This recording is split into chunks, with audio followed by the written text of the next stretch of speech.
Terus sampai ngasih syarat saya harus hafal Al-Quran. Oke, aku berusaha. Setelah hafal Al-Quran, aku kan punya hak untuk menuntut anak gadis bapak menjadi istri saya. Kenapa nggak dikasih? Kalau nggak dikasih, kalau aku masih salah, tunjukkan di mana salahnya. Kurang bagus mana, aku akan penuhi. Tak bilang begitu. Begitu juga aku itu bukan menuntut Allah, bukan mendikte Allah. Aku menuntut janji Allah. Kalau masih ada yang salah dengan aku, misalnya sholatnya kurang tertib, misal kurang begini, kasih tahu aku. Tapi jangan ngomong aku mendikte Allah. Aku menuntut janji Allah. Diem dia terus. Lah gue kok digituin, gue ini orang sudah gelap. Akhirnya diem dia. Jadi dugaan gue bener, kalau gue tanya di pengajian bisa rame ini. Jadi 4 mata rame itu. Lah wong wis pas bandrol ngene kok dikonokno ya enggak iso gitu loh. Jadi gue bilang gitu, gue tidak mendikte Allah. Gue minta janji Allah. Gue sudah penuhi ini. Kalau masih ada yang kurang, masih ada yang tolong tunjukin di mana supaya gue pantas untuk menuntut janji Allah itu. Kan gue nggak tahu kekurangan gue di mana, yang tahu kan orang lain. Kok dibilang gue mendikte Allah, ya gue lawan. Ya, itu tentang kesulitan-kesulitan hidup yang akan kita kaji di sini. Ya, oke. Berapa waktu tuh? 3. Alhamdulillah masih panjang dan insya Allah ini bisa selesai ya. Insya Allah aku optimis bisa selesai karena cuma 2 ayat. Bismillahirrahmanirrahim.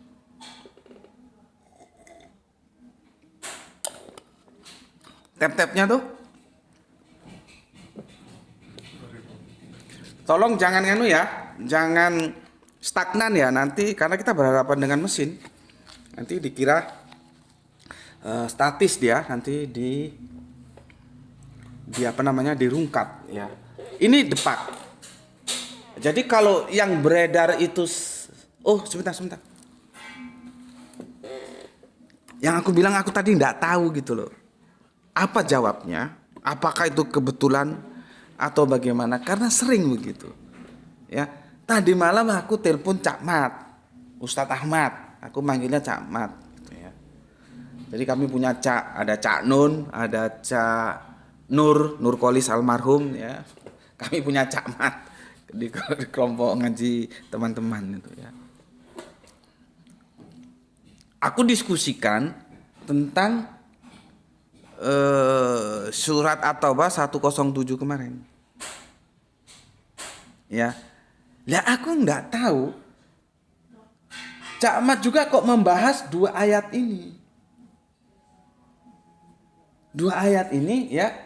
Jadi dia lagi makan atau lagi di restoran itu atau gimana gue kan dia kan pengusaha baru pulang dari China kan. Itu di mobil ditulis begini. Nah ini depak nih ya. Karena gue bilang ada yang benar ada yang salah. Tapi masalahnya yang viral di publik yang salah terjemahannya. Ya, ini depak nih. Ini salah nih terjemahannya. Tolong kalau punya koneksi ke depak kasih tahu. Salah depak. Yang bilang sama Gus Peti gitu. Ya. Tapi Gus Peti kan tidak hanya mengkritisi. Gus Peti juga memberikan solusi. Kalau mengkritisi doang itu nggak perlu sekolah, nggak perlu baca buku, nggak perlu belajar, bisa. Tapi yang sulit itu mengkritisi dan memberikan solusi. Ya, jadi samping bisa menyalahkan, dia membenarkan, bukan hanya menyalahkan doang gitu ya. Dan gue ingatkan tidak semua sih terjemahan depak itu benar. Kalau sudah benar ya sudah kita terima benar. Kalau salah ya kita benarkan gitu ya. Nah, jadi di mobil itu tertulis ayat ini. Nah, aku kan kalau setelah ba'da subuh keluar dari langgar, dari surau, orang Sumatera bilang dari musola, masjid kecil sampai rumah aku baca nggak banyak-banyak, ya segini aja, nggak banyak-banyak, nampak tuh? Satu ini aja. Nah, kebetulan dibuka kemarin tadi itu satu ini. Biasa nanti kalau ketemu ya satu, kalau pas begini ya, ya jadinya begini. Tak bilang, tak buka ya. Nah ini satu ini aja, nggak banyak-banyak, satu ini,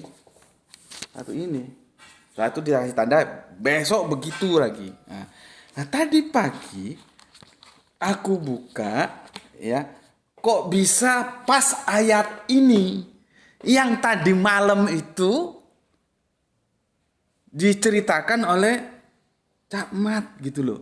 Aku sampai berpikir, ya Allah, apakah itu kebetulan atau gimana ya? Sering begitu. Aku telepon Cak Mat, kita ngobrol bla bla bla, nanti terang Al-Qur'an. Kok bisa pas yang itu besoknya aku baca. Jadi besok paginya aku baca, kan ngobrolnya malam biasanya. Loh kok ayat ini kok pas gitu loh. Ya. Sesuatu yang di luar batas nalarku untuk menjelaskan gimana kok bisa begitu gitu ya.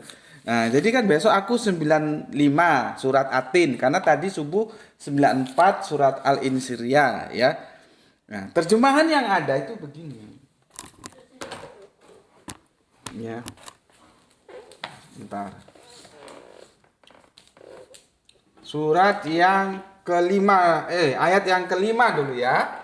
Ayat yang kelima, terjemahannya kan begini. Karena sesungguhnya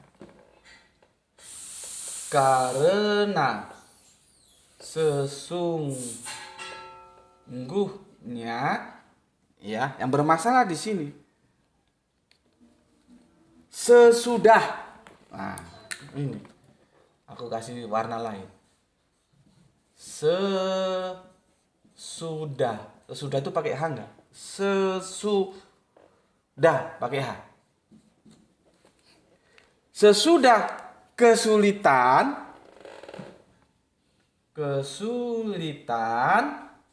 ya, kesulitan hidup seperti yang gue omong tadi ya, sesudah kesulitan ya, itu ada kemudahan,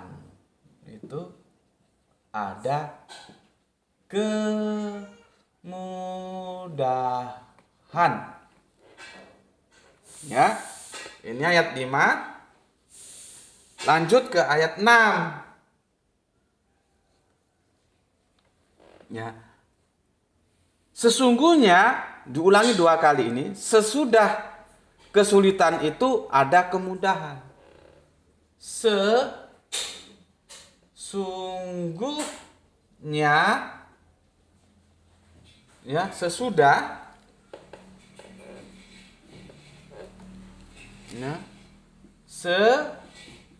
sudah ya, sesungguhnya sesudah kesulitan ya, sesungguhnya sudah kesulitan itu ada kemudahan,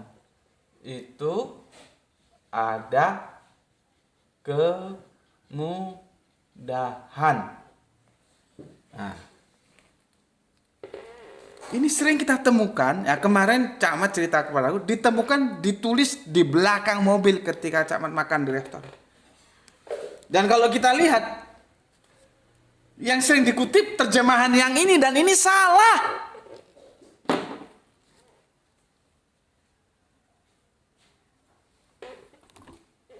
Ini salah. Ya.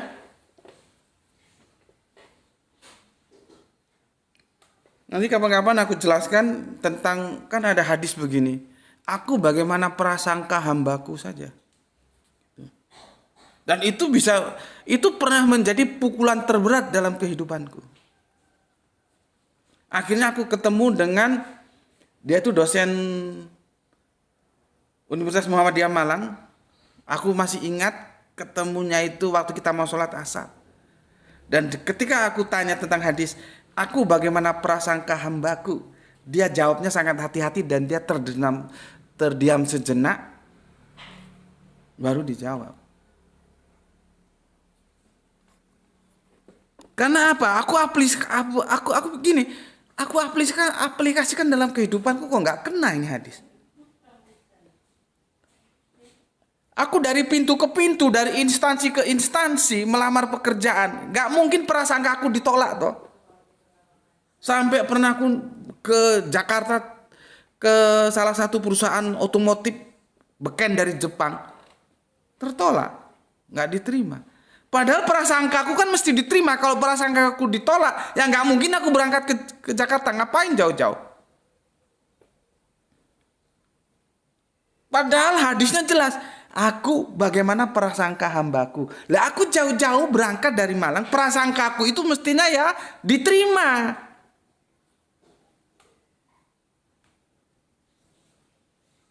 Pada waktu dari Malang cuma 2. Aku dari teknik dari ITN, satunya dari Unibro. Nggak tahu aku yang dari Unibro diterima atau ditolak, nggak tahu, karena begitu aku ditolak nggak ngurus, pusing, pulang aku. Berarti kan nggak connect dengan hadis ini. Kalau hadis ini connect berarti tidak ada kesulitan, karena setiap prasangka kita mesti prasangka kemudahan. Tapi faktanya kan ada juga kesulitan yang kita temui. Nah, gimana? Modar gue. Ini kalau ustadz-ustadz kelas coro aja berbelit-belit dia menjelaskan hadis ini. Tapi aku ketemu Pak dosen itu siapa sih namanya ya? Nur Hakim, Dr. Nur Hakim dari Bojonegoro aslinya. Alhamdulillah sekarang masih sehat karena pernah dibelah otaknya tuh, nggak tahu, ngeri, otak dibelah dikembalikan lagi itu loh. Alhamdulillah sekarang sembuh ya. Dan dia paling paham siapa aku. Jadi gue ini kalau sholat itu ada Masjid Insan Karim, tampilan gue paling beda. Tapi dia paham siapa gue gitu loh. Gue kan nggak pernah memantaskan diri pakai baju supaya kelihatan soleh. Nggak ada. Apa adanya baju ya itu yang gue pakai untuk sholat. Mau orang bilang jalanan kayak apa kayak bukan urusan gue. Terserah lu mau ngomong apa aja. Nah, Pak Nur Hakim ini sosok yang sudah mengenal aku dan dia tidak ada masalah. Dialah yang menjawab bagaimana cara memahami hadis. Aku bagaimana prasangka hambaku saja. Setiap kita tentu berprasangka kemudahan. Gampangnya gini, lu kesulitan duit. Lu berangkat cari pinjaman, mesti prasangka lu dapet kan? Tapi kayak apa? Setiap lu melangkah cari pinjaman lu dapet. Kan belum tentu ya, maybe yes, maybe no. Mungkin dapet, mungkin enggak. Terus gimana mau memahami hadis aku bagaimana prasangka hambaku? Makanya gue itu kalau cari guru yang kelas-kelas coro, nih aja lah. Gue bisa ukur lah dari omongannya ini guru ini ngerti nggak sih? Kalau nggak ngerti dia berputar-putar tuh menjelaskan. Ujuk-ujuk di dogma, gue paling anti di dogma. Ngapain lu dogma gue? Jelaskan secara rasional, lu ngerti nggak? Nggak ngerti ya sudah, ngaku nggak ngerti gitu loh. Jangan berputar-putar nggak koran bikin jengkel. Ada orang pusing menghadapi kesulitan hidup berputar-putar dia. Kan jengkel kita. Ya. Oke, kembali ke sini. Ya. Depak karena sesungguhnya sesudah kesulitan itu ada kemudahan. Sesungguhnya sesudah kesulitan itu ada kemudahan. Jadi sesudah. Jadi sulit dulu, setelah kesulitan itu ada kemudahan. 2 kali. Sesungguhnya sesudah kesulitan. Jadi temposnya kan begini, kamu sulit dulu. Ya. Terus nanti baru ada kemudahan. Sesudah kesulitan itu baru datang kemudahan. Kan begitu jadinya. Nah, ini salah ini terjemahannya. Gitu loh. Depak ini salah. Meskipun ada terjemahan yang benar ya. Coba kita baca keseluruhannya ya supaya kita dapat satu pemaparan yang holistik gitu ya.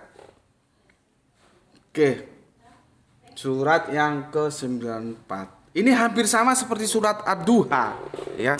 Hampir sama. Gue itu kalau sudah mendengar surat Ad-Duha pada subuh biasanya gue setelah Ad-Duha itu gue itu bisa menitikkan air mata ketika gue rasain gimana ya kesulitan Kanjeng Nabi pada saat itu.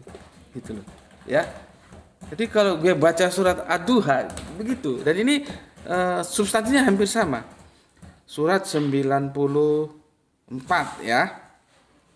94. Ini ya biasanya anak-anak kita hafal ini ya. Jadi alam nasroh ya, laka sodroh ya, wawadohna angka wisroh ya, terus alaji angkodo zohro ya, dilanjutkan wa rofa'a, ada rofa'a di sini kita sudah bahas ya, rofa'anhu ya, diangkat ya.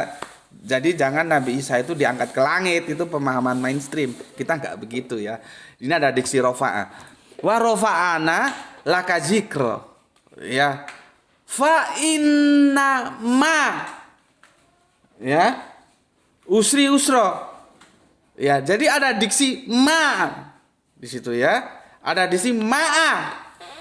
Ya, usri usro diterjemahkan karena sesungguhnya sesudah kesulitan itu ada kemudahan, itu ya.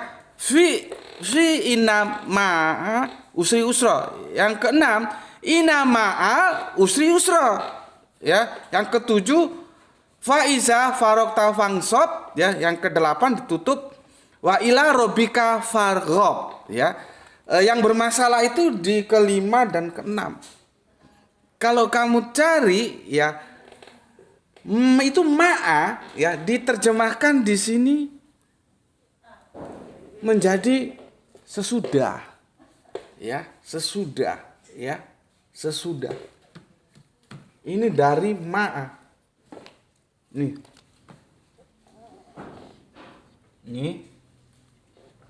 Ini gue tarik sini ya. Ini dari diksi ma'a. Ya, ma'a. Ini masalahnya.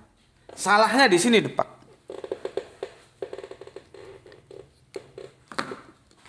Ya, salahnya di sini Depak. Sesudah. Ma'a itu gimana bisa diterjemahkan sesudah?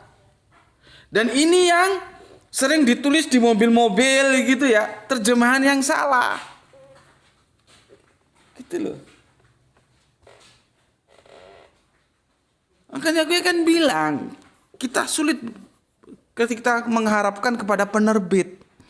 Penerbit itu bisnis oriented. Ya, dia menerbitkan terjemahan Al-Quran ya sudah, apa yang ada dia terjemahkan.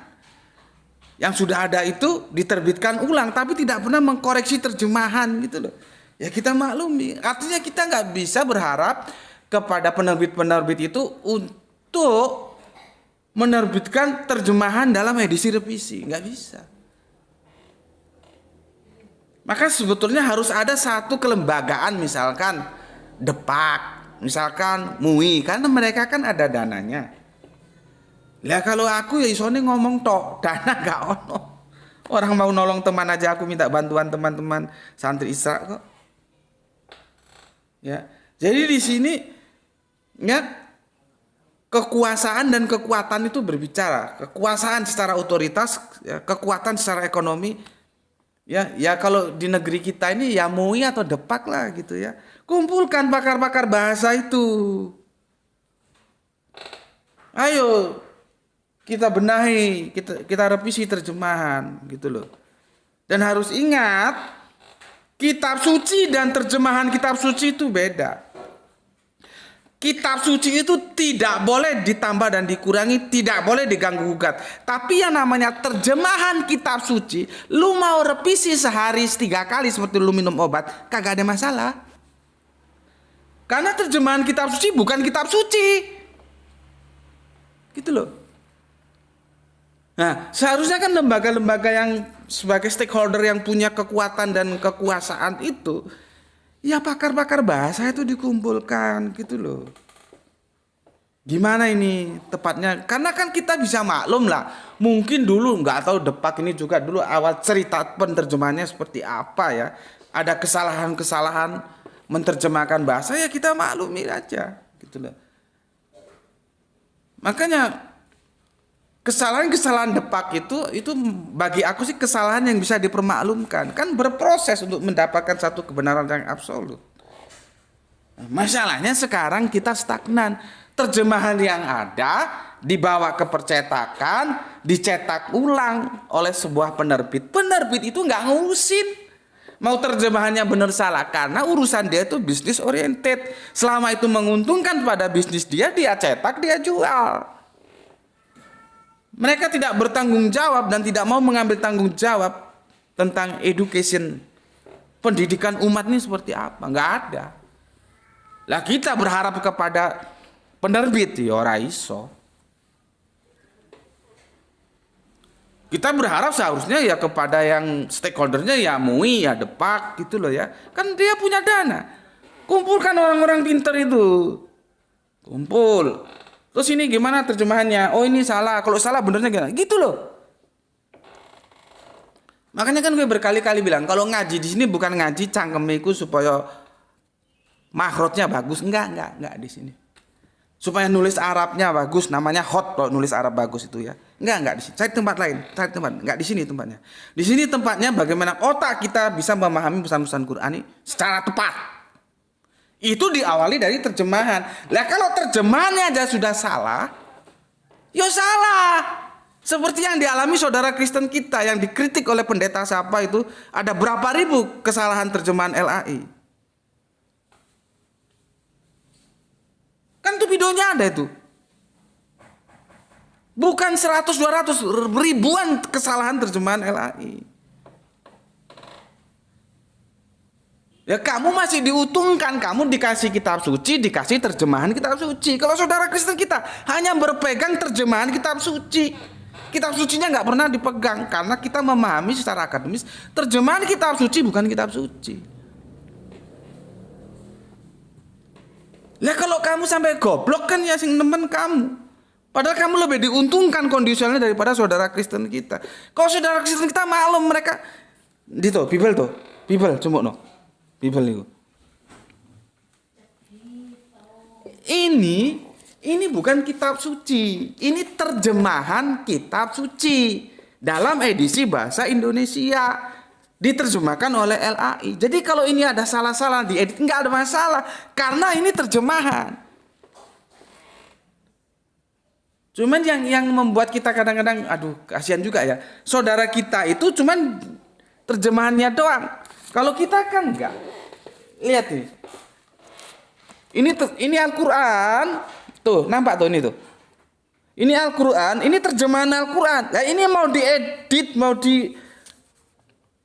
tambahin, dikurangi supaya tepat satu hari 3 kali seperti itu. Nggak ada masalah. Yang penting lu jangan otak-atik yang ini loh.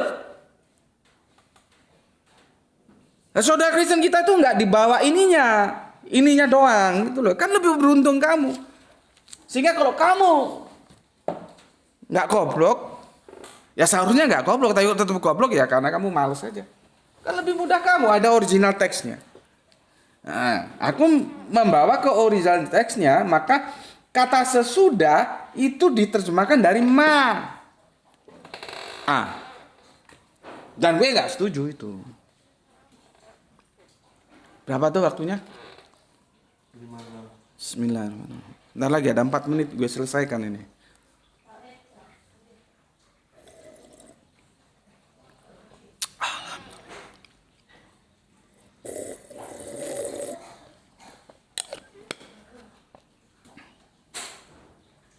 Ya, oke. Sekarang kamu buka yang Android. Ini seperti punya gue. Terjemahan Android surat. Kalau di Android itu bukan Alam Nasrah tapi Al-Insyirah. Dia pakai nama Al-Insyirah. Ayat ke-5 dan ke-6. Apa terjemahan Ma'a di situ? Ya, makanya Cak Nun itu kelompok kajiannya disebutkan Ma'iyah. Boleh jadi itu dari kata Ma'a. Apa artinya Ma'a? Ya itu di sini kalau di sini sudah tepat dia. Bersama, kebersamaan. Jadi Ma'iyah itu itu bersama bukan sesudah. Ini sudah benar ini Android ini, ya.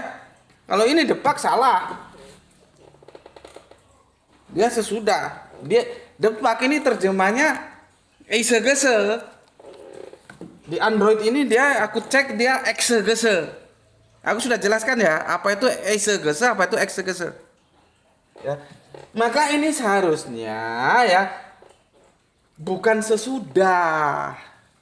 Ma itu artinya ya bersama.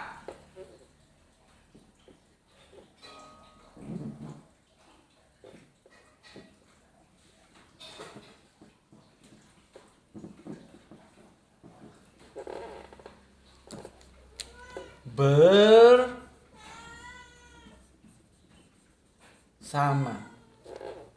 Bersama.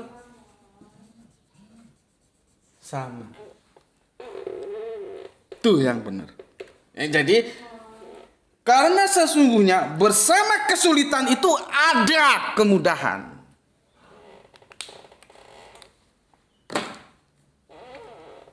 Ditekankan lagi di yang ke-6, ayat ke-6.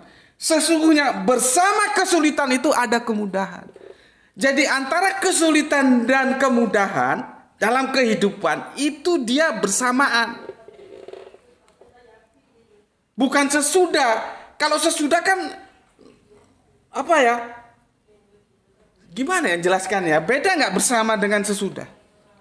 Kan beda. Sesudah itu ada tempos yang harus terjeda dulu. Kalau ini enggak, beriringan dia.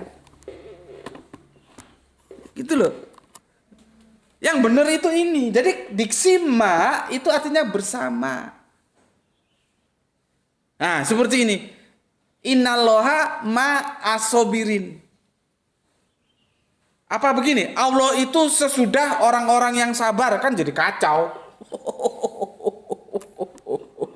Gak tahu, coba kamu cari tadi Allah bimbing aku sebenarnya nggak kepikiran tadi ya, kok ada diksi ma di mana ya, langsung terlintas innallaha ma asobirin. Kan kita tidak menerjemahkannya ya, sesungguhnya Allah sesudah orang-orang yang sabar, kan nggak begitu, tapi bersama, ma itu bersama, innallaha ma asobirin ya, sesungguhnya Allah itu bersama orang-orang yang sabar, bukan sesudah. Sama di sini. Karena sesungguhnya ya, bersama kesulitan itu ada kemudahan. Gitu loh. Ya, udah habis waktunya. Oke. Semoga kajian kita saat ini memberikan pencerahan walaupun aku ajak dulu kau muter-muter ya, memang begitulah ya, kajianku itu singular, dia muter-muter dulu, tapi setidaknya sekarang kalian paham. Ya, kita mengkritisi juga memberikan solusi yang tepat itu ya. Karena sesungguhnya bersama kesulitan itu ada kemudahan. Sesungguhnya bersama kesulitan itu ada kemudahan. Jadi diksi ma'a itu adalah bersama, bukan sesudah. Ya. Ini terjemahan yang betul. Sementara terjemahan Depak kita rekonstruksi. Kalau Depak kan karena sesungguhnya sesudah kesulitan ada kemudahan. Sesungguhnya sesudah kesulitan ada kemudahan, dan kita sudah dekonstruksi karena ma itu bukan sesudah tetapi bersama, sehingga seperti ini. Karena sesungguhnya bersama kesulitan itu ada kemudahan, karena sesungguhnya bersama kesulitan itu ada kemudahan. Sorry, di sini karenanya nggak ada, ya. Oke. Sampai di sini dulu pesan aku, jaga Allah, jaga Kanjeng Nabi, jaga Al-Quran, jaga sholatmu, jaga imanmu dalam bingkai keindahan imanmu, tetapi tetaplah memberi hormat kepada saudara kita yang memilih jalan lain karena mereka tetap saudara kita. Semoga yang belajar dan yang mengajar mendapatkan keberuntungan, rezeki yang barokah dan kesehatan yang prima. Teman-teman TikTok, teman-teman YouTube, terima kasih sudah aku minta waktunya 1 jam ya untuk ngaji bersama kita di channel TikTok dan di channel YouTube ini. Ya, dan yang mau weekend, selamat weekend ya. Semoga berbahagia berakhir pekan bersama saudara dan orang-orang tercinta. Ya. Jadi kita mencuri waktu untuk ngaji, setelah itu silahkan mau kemana lah ya. Mungkin jalan-jalan atau gimana gitu. Ya. Oke, akhirul kalam ya. Alhamdulillahirabbil alamin. Matur nuwun.